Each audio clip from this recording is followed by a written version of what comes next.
நான் அவிச்சு நான் மட்டும் திம்பேன்.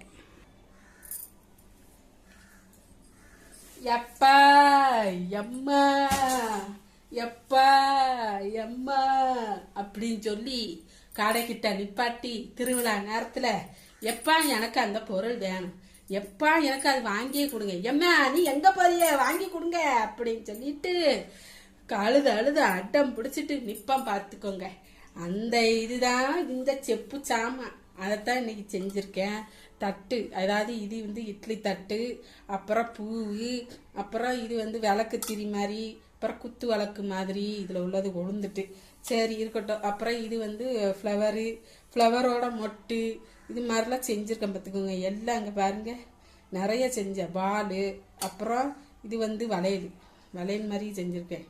காதில் போட ரிங்கு, அதுக்கப்புறம் வளையல், கையில் போடுற வளையல், இதெல்லாம் செஞ்சு நம்ம நான் வந்து சின்ன பிள்ளைல அப்பா வாங்கி கொடுங்க அப்பா, அந்த கடையில் இருக்குது, எப்போ இந்த கடையில் இருக்குது, வாங்கி கொடுங்கப்பா, எனக்கு ஆசையாக இருக்குது, வாங்கி கொடுங்கப்பா வாங்கி கொடுங்கப்பா. கண்டுக்கவே மாட்டாங்க, அவங்க பாட்டுக்கு போவாங்க 2 பேரும்.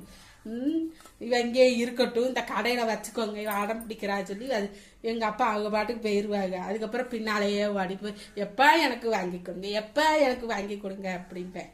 அந்த இதுதான் இந்த செப்பு சாமான். இது எல்லாமே அரிசி மாவில் தான் செஞ்சுருக்கேன்.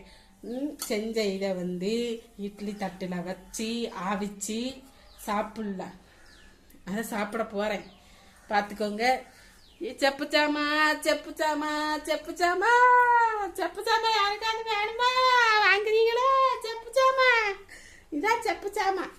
சரிங்களா? செப்பு சாமா செஞ்சுட்டேன். நான் மட்டும் ஒத்தையில உட்காந்து திங்க போகிறேன்.